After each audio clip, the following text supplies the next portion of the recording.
I think we're almost ready to rock and roll, ladies and gentlemen, it being, whatever it is, 3:52, and so we're just a little bit behind time, and we have the annual general meeting of the Probation and Probation Community Corrections Officers Association Incorporated to follow this. There's probably one or two people I haven't met here so far, the folk who've been here for today only. I'm Brian Norman. I've been involved with PACCOA for a long time, and I'm thrilled to be here at the conference. We've talked a lot about collaboration in working with offenders during this conference, and we're kind of resuming pretty much the format we had yesterday afternoon, kind of Q&A, Tony Jones type stuff, bit of panel chat about the subject, engagement from the participants in the audience. We've been thrown this particular curly question to deal with this afternoon. With all we know of violence, what are the best management strategies? Question one. Question two, how do we ameliorate risk with collaborative practice? So that's a nice old curly couple of questions to deal with at 3:53 on Thursday afternoon. So I'm rather brain dead. My mother used to be she was a country lass, and she had this wonderful saying, "I'm like Barney's bull, I'm buggered." And you can imagine the... Yes, that's right, yes. So anyway, I'm not sure where we go from there, but... Pardon? Only up. Well, that's right, there's not too much further we can go with that line. So I'd like to put it firstly to the panel. How are we going to ameliorate risk with collaborative practice? I mean, we're talking about, I think with this conference, we're talking about collaborating with the offenders, and we're also talking about collaborating with each other, the broader community, to bring about outcomes in trying to reduce and manage risk amongst the population we're working with.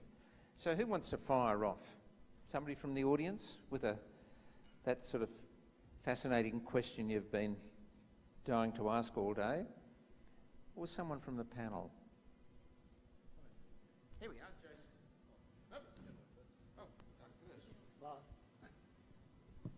I'll pass it right along to you, but I remember being in court once and was asked a question, and the prosecutor got up and said, "That's asked and answered, Your Honor." So how do we work collaboratively to reduce recidivism? Well, we work collaboratively so we can work together and reduce recidivism. It's how do we do that seems to be the question to me, not do we do that. We have to work collaboratively, but how do we do that? Is that what you're going to talk about, Jason?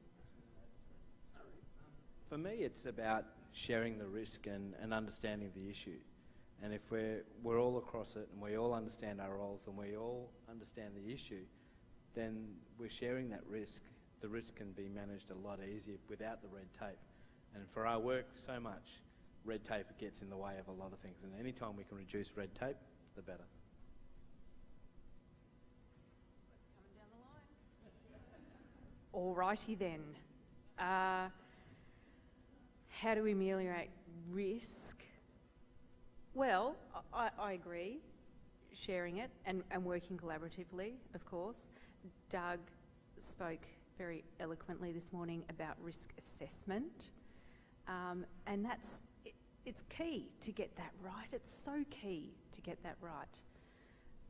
But what we also know from some very good R&R research is, and what we can do just within our own capacity as CCOs is we get the risks done, and we tend to be very good at that, CCOs, because there's quite clear training around that, and there are clear rules, and and with experience you start to become very good at it, and we can do the risk assessment stuff pretty well. That's what the research is showing us. What the research is suggesting, and Faye, I'm sure you'll be very familiar with this because it comes from that R&R sector, is that we're not so good at designing all the corresponding intervention plans that go with each of the risk factors that we identify. So it's one thing to identify the risk factors, but if we're really going to manage risk, we need to formulate through a collaborative process with the offender that they get and are invested in and understand a realistic and meaningful intervention plan. And then you got to implement the intervention plan. So I didn't get to present the data around that stuff this morning, but that's very telling as well. So what the data shows is that a certain percentage of people were doing risk assessment really well, and that percentage went down for the number of intervention plans that corresponded to all that stuff that was identified as risk factors, and it went down again for how much of those intervention plans were actually implemented. So there's a real tailoring off of that management stuff, case management, stuff at the other end. So it seems like the research is saying that as CCOs, we're really good at the assessment stuff. We can get better with the follow-through from that stuff. Does that make sense? Do you see that happening, do you think? Yep, I'm passing it down the line. Well, I'm going to take it from a perspective, I totally agree, and from a frontline perspective, I guess it's allowing officers to do what they do best. And it's about taking away, and I know in New South Wales we are trying to go that way where we're not so focused on the computer and the tool that we're putting our information into, but we're actually getting back to what is it that we need to do? What is it, how do we actually not only assess risk, but how do we go about managing that risk and working with offenders? So I think we've sort of gone full circle. We did it many, many years ago. We became very punitive, and now we're going back to, you know what, let's have a look at what we do with our clients. Let's have a look at what, you know, what the risk is and how we can effectively manage them, and hopefully then the stats and the research will show that the implementation will have more time from implementation, we'll have more resources for implementation, and hopefully we'll see a significant increase in those plans being implemented. The second area I see there as well is the sharing of our resources. We are so resource poor when we're trying to do all these things with offenders, and everybody seems to be keeping a tight rein on their resources. But from my perspective, again from New South Wales, we are looking at that, you know, the broadening and the sharing of resources, cutting down some of that red tape, so that instead of wasting our time trying to deal with all the bureaucratic processes, we're actually doing what we're meant to be doing, and that's working with the offenders.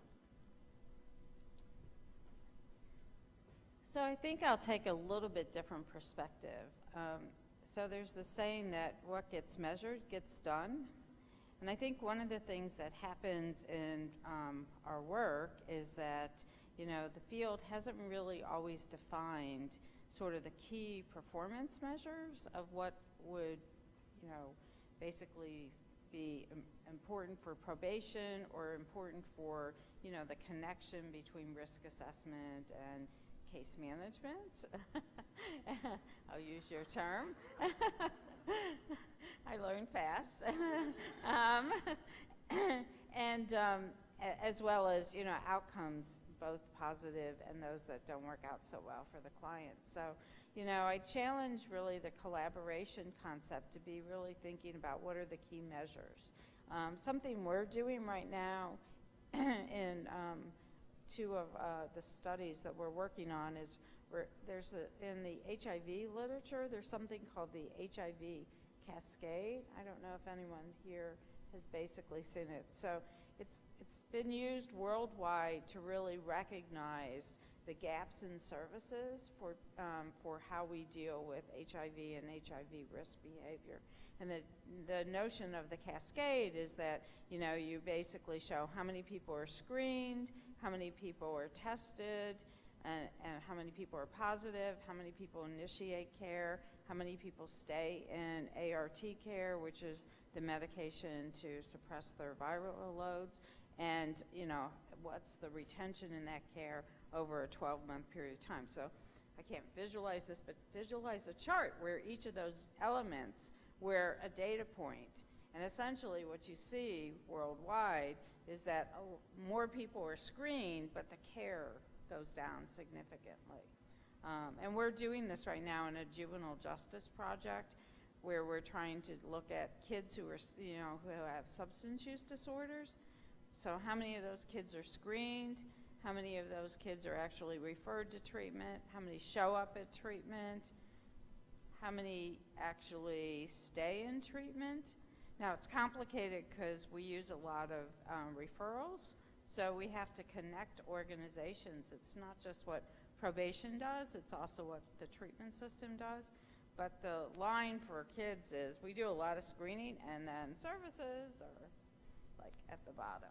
So, you know, I think if we really want to get smart about risk assessment and we want to get smart about tying all these threads together, we have to have measures that the organization agrees to, that you share with staff, and then you can pinpoint how you're going to actually increase that, which may be things that the probation or community corrections agency does, or it could be what you do in collaboration with your partners in your community. So I think about performance measures. And I guess I come from a different end of the stick from where you guys are at in terms of both the same topics, risk assessment and management and collaboration. So from our perspective, we're, from the law enforcement front end, we're inundated with the volume of material of investigative cases that are coming into the country. So I was in Washington, DC at a conference 2 weeks ago, and all of the cyber tip reports that the National Centre for Missing Children produce have increased by over 300% because of Facebook referrals. Because, as you can imagine, every mum, dad and kid is reporting behaviour on Facebook. That goes to NECMEC, send it to the AFP in Canberra, and the AFP in Canberra choke on the volume. So how do you risk assess what's the most dangerous case in 5,000 referrals that hit your desk? And we're trying to work through ways to do that, and there's one model that Matt Long from the Kent Police in the United Kingdom has produced, the KIRAT model, which is, it's just a fundamental risk assessment tool. I was talking to a couple of people about it after I finished my presentation, and we've been doing risk assessment for years. When we first did Operation Falcon in 2004, we were presented with, you know, several hundred targets. Who do you do first? Well, do they have access to children? What's their employment? Do they have a criminal history? You just put a list of 10 items there, and we took them all out first. And this is a similar kind of a principle. So with the peer-to-peer networks, which I wasn't able to demonstrate with you today, how do we target the people that are sharing images across the internet? And one of the tools we've got there, we're trying two approaches at the moment that we're researching. In the United States, every single offender that has been arrested for a contact offence, who's been in possession of a particular file, that file has now been shared amongst all law enforcement that are targeting peer-to-peer networks, because it's being seen to be a potentially higher likelihood that that person is a contact offender, and that's our job, is to stop contact offence. The other thing that we're doing is that there's a PDF, and actually I might even see if I can share this with you guys. It's an interesting read. It's about a 170-page PDF called Child Love, written by child sex offenders on how to groom and access children. Really interesting read, and once again a mindset thing, but that's being shared across the internet as well. So what do you think about people that are potentially sharing that and have that in their collections? Got to take those guys out first. That's kind of the way we're looking at it. The collaboration side is a no-brainer. This is collaboration. You know, bringing all people from the same field of work into the same room to talk about the issues and see who's got best practice and how you steer things forward. We've been trying that now at the Gold Coast for 2 years. We've held a conference there at Bond Uni. It's been going quite well. So April 2015 is the next one. And we bring in not just law enforcement, we bring in the NGOs, we bring in the Commonwealth and state prosecutors from around the country, and we bring in some of the world's leading psychologists. So a really collaborative approach to the kind of work we're doing, and hopefully levering best practice out of that. So that's at the sharp end of the stick, what we're trying to do, which no doubt will have a flow-on effect to you guys at some point. Hopefully that assists you.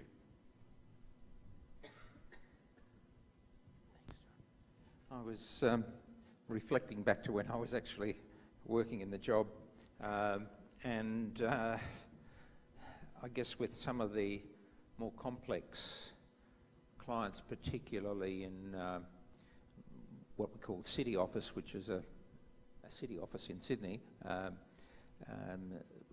where I guess responsivity issues were massive. A lot of comorbidity issues going on there, high levels of homelessness, and hence high turnover because people were falling into the system, that we really had to deal with so many of those sorts of issues and collaborate with a whole lot of other agencies to try to just get the playing field level to the point that we could do some work with people, and that involved collaborating with the St Vincent's Hospital Mental Health Unit and Drug and Alcohol Services, Housing New South Wales, Centrelink, the Homeless Persons Unit at the City of Sydney and whatever. And so we were able to get some of the people who were chronic homeless and whatever collaboratively managed and worked with, and were successful, I think, in getting some people housed for the first time in their lives and having something that was really useful. And those things of themselves, even though we're dealing with criminogenic issues, in so many ways we're actually dealing with a lot of the other issues that were triggers to people getting into trouble. So I guess there are ways, and every location and every place has its own particular stories, but where you've got agencies that really want to pitch in together, then things can be done. I think one of the other things we did is we used to collaborate quite closely with the local police, and we had a really good working relationship with the crime manager, who used to come to a weekly meeting, bring other police with them, and we would share information about some of the more contentious people that were on our books. And the police really became quite helpful because they would ring us up if they thought something was going on that we needed to know about, so they didn't automatically jump. When they began to realise what we were trying to do, they actually began to become partners in the process. So anyway, that's all I wanted to say about that. I don't know if anybody else wants to add anything about dealing with all those kinds of issues. Thanks.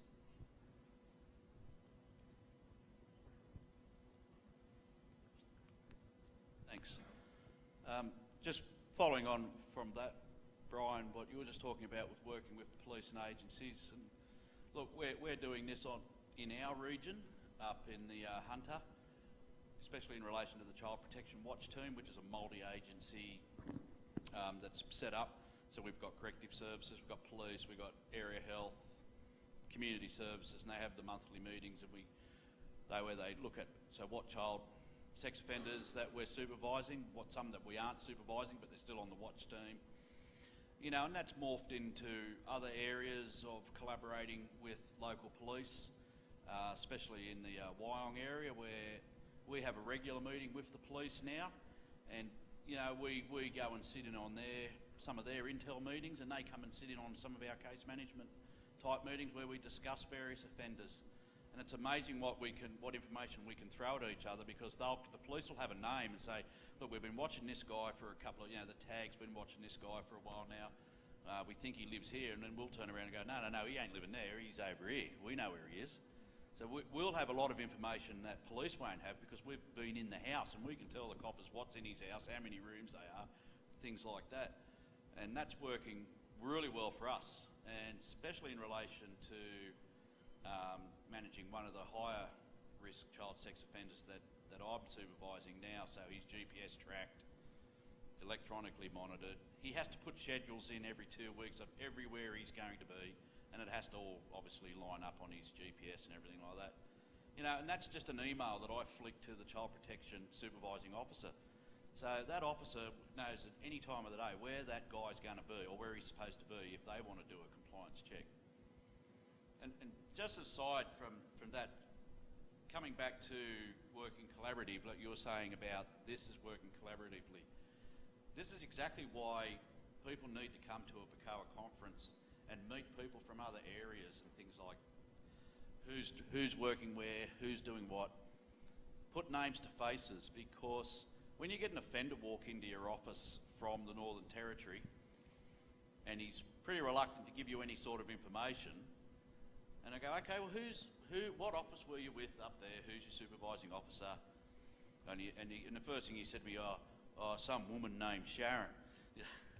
I thought, Sharon Wilson. So for me, that was just a flick up the phone. Hello, Sharon. You know about so and so? Yeah. Oh, yeah. So all of a sudden, the information happened. The sharing of the information happened in seconds rather than weeks, and that's as a direct result from being involved in something like this. I guess the only thing I'd add to that is I think that helps to lead to an honesty of approach with offenders. I don't think it necessarily means that the offenders feel that they're being spied upon, but I think they also, to some extent, there's some assurance there that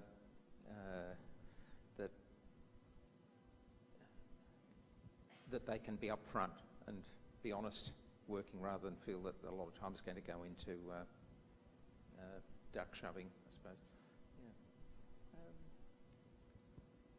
Brian, I'll take your question.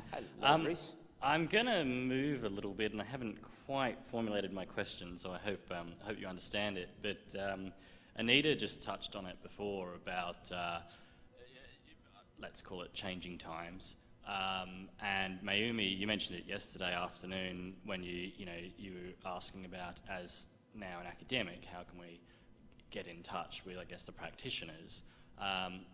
This is the area I want to touch on, but I want to bring in accountability with it. So obviously we've spoken a lot about what works and what can be done best, and the flip side of what doesn't work, what does increase risk. Obviously, it's a lot easier to measure quantity than it is quality.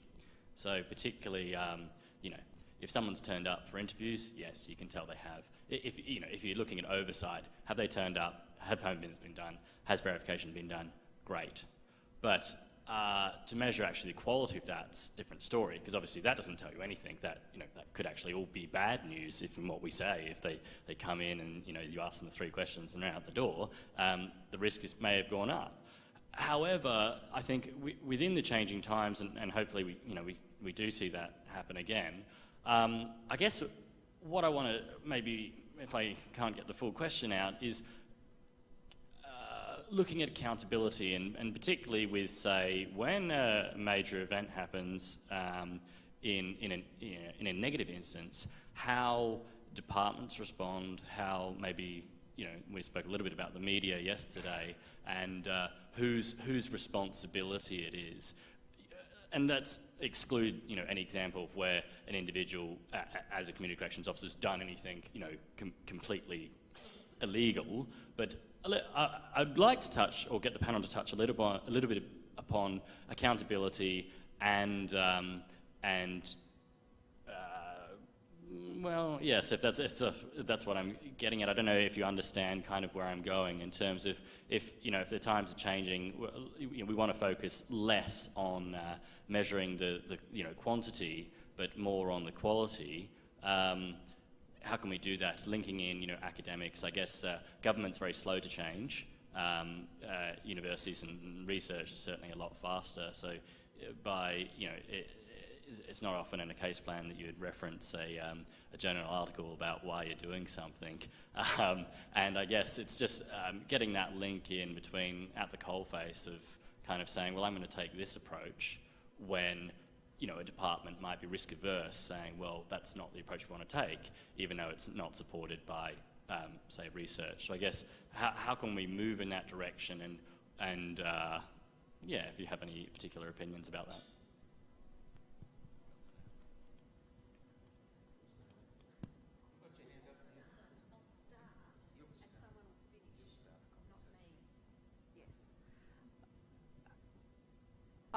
I think I understand the question. So I'll start with the the quantitative versus qualitative stuff. And I think you raise a good point, because there is a big difference between tick, this person showed up, that's compliance with part of the order, and tick, this person engaged. So they not only showed up, but there was a meaningful dialogue which they participated in while they were there. And is your question around how do we start to measure that qualitative aspect of engagement as opposed to the compliance? Because compliance is easy to see, and we can see that very easily when it's not there. And it's easy to measure and say, well, you haven't done this and you have done that, and so it's yes and no. It's black and white. Engagement is different, and how you rate engagement might be different to how I rate it as well. And so I guess the question is there some kind of minimum standard of engagement that we can measure? How would you do that? Very, very tricky. And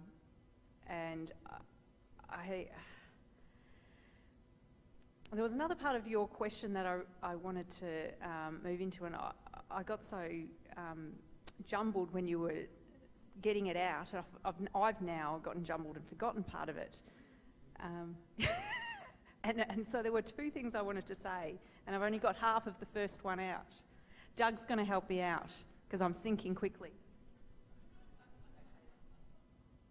I was going to ask you to repeat the question.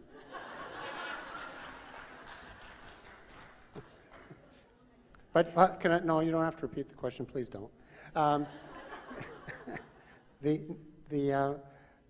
it reminded me of sometimes when I get a referral for an assessment or to take someone on for treatment, I almost always, I guess so far, invariably have gone back to the PO and said, what would you like? Because I don't quite understand the referral. Now the referrals are getting better and more detailed, because I want to know, what do they want me to do? How do they want me to work with the client? What's the point of the intervention? Is this an assessment? What's the point of the assessment? And so that if obviously quality interactions, as a psychologist, I'm not cheap staff, so I can't be spending the first half an hour trying to figure out what am I supposed to be doing here. I would like a good referral question. And when you're seeing, and none of us are cheap staff, and our time is valuable. So when we go to see a client, it should be a high quality interaction, even if it's a brief one. And that takes a little bit of planning, and that's okay. But I think that's part of what you're going to be learning, and as the field moves to something that's much more good lives and collaborative in nature, which is great. So, but I wrote a book chapter some time ago with Tony Ward on risk-based treatment formulation. So that when you write your treatment formulation, it's risk-based, but also not just risk-based, that was just the title, but also what can we work on that's positive. And so that you're going into the interview trying to formulate what are we going to do today, rather than have a chat about what are we going to do today and how was your week and how was this and how was that. Make it more productive. So part of your goal is not just to engage, but to be productive. So you saw a couple of the items from the armadillo. I really wanted to call them treatment engagement, supervision engagement, and I got voted off the island. I think that's the best. Yeah. Well, no, it's just items, but that's fine. But if they will be revised eventually the way I want them, because I do most of the writing. So anyway, but that's the real key, is engagement, and is it productive or not? Right? That's what you want to find out. Probably just more of a comment than a question. I recall hearing yesterday about collaboration with universities and having academics come in and evaluate programs, and I'm in a really fortunate situation that I work for an NGO in the Northern Territory. We're funded wholly by the Commonwealth Government, and we have been fortunate enough to have attracted enough attention in our program that we've got 2 Harvard University professors who are engaging with this issue to evaluate that program and to do both the qualitative and the quantitative analysis, because, as we said straight up, the quantitative will not tell the true story. It won't paint the full picture of how the program is benefiting. And there's so many variables with working with offenders, and you can look at factors such as that person may have been going into prison every month for the last 24 months, and then all of a sudden, with the engagement from a case management, in a strength-based case management, and having a mentor or a person there working really closely with them post-release, they might not offend for a period of 3 months. So, looking at that as well as being a qualitative measure. And I'm not sure, really, as I said, I'm not with the government, but it would be great if the government could collaborate with the universities to get those sort of impact studies done, to say, what are we doing right and what are we doing wrong? Because I'm really excited, and I'm sure that I'm going to get some feedback that's not going to be all rosy, but it'll be constructive and it'll feed into our program, and it can only improve our interactions with our clients and our outcomes.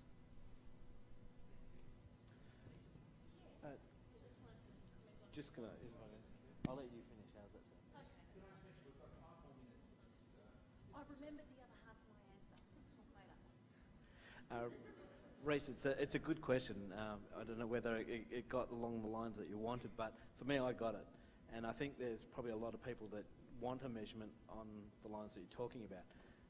The first step is asking the question. You've asked the question. Now it's really up to the people in this room here, really, what we do with that. And do we take it away and we brainstorm it? And maybe that's something that you want to present at PACCOA in 2016. But it's definitely, the starting point is asking the question for me. And that really is, what do we look at, how do we look at, and what do we come up with? And it might be university funded, it might be internally from practitioners who deliver that all the day long. Could I just get in a quick question before Miami comments? Oh, not a question, just an observation. But maybe in this area of getting a bit of a sense of quality, not just quantity, I think quantity in measuring processes is important, but quality is more important. That we need to be perhaps focused more on the exit interview type arrangement, so when we finish with a period of case management of an offender, get a tool that's easy to administer that gives a bit of a sense of how well the collaboration went. And then over time, as you put staff training in, you get a sense of whether we're getting better at what we're doing or not. I just wanted to comment on what Reece said, and it's more about the accountability. And those of you that have been in my training courses back at the academy, a lot of frontline staff I've heard over the last 20 years have said, I just want to cover my ass. I just want to, when things break in the media, I hope it's not my client. I just want to do everything to make sure I've covered my ass. That's what we hear. And what my response usually is, it's not about that. It's about being accountable for what we do. And if we're accountable, if we are aware of the KPIs, the standards that we have in New South Wales, and I'm not sure if other states or territories have them, I'm assuming there should be some sort of measure. If we're doing that, and we're doing it in collaboration with best practice, and we're trying to better ourselves and look at continuous improvement, and we're working with people in our office, we're talking to people, we're getting feedback about things, we're recording appropriately, if something blows up, it's going to blow up. And I don't think we can be accountable for that. What we're accountable for is how we do our job, or how you do your job, and that you have done everything in your power to do it. If things happen, they're going to happen anyway, whether or not they're part of, they're under your supervision or not. So in terms of accountability, I think it's very important, but I think it's a separate issue to the media if you're doing the job that you're supposed to be doing in relation to KPIs and standards and the quality of the work that we know works.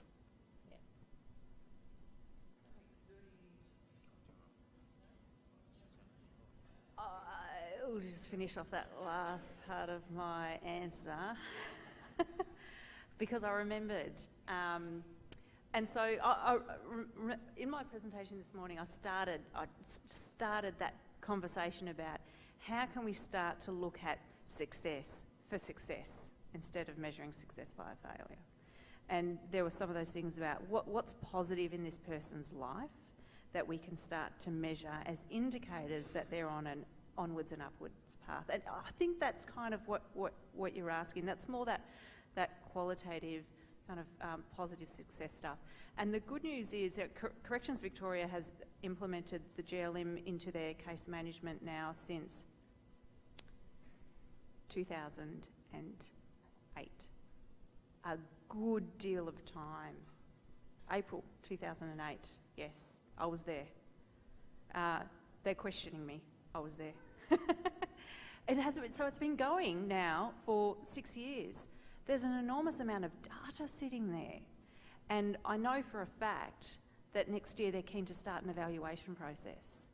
And that evaluation process, you know, you could probably start to look at recidivism stuff, but there is so much other rich, more qualitative data there, because the record keeping around GLM strengths, capacities building, work the offender's been doing, obstacles, progress, all those types of things, is really qualitative. So there's really rich qualitative data there, and I think they were going to start to see some good qualitative mixed with quantitative data start coming out around case management effectiveness. That's what I'm really hoping for, because I have been told that they're keen to kick that off next year. So hopefully we will start to see that, and perhaps the results of that might filter into the accountability and the KPIs and those types of things, and what kinds of things we can start to look for as benchmarks for good practice and progress, positive progress for the offenders, perhaps. I think on that very hopeful and very optimistic note, we might draw this little discussion to a close. And thank you all to our wonderful participants here, and thank you to our wonderful audience. And so are we going to call it quits for this part of the thing, and we're going to move into annual general meeting mode in how long? In 5 minutes. So thank you very much, ladies and gentlemen.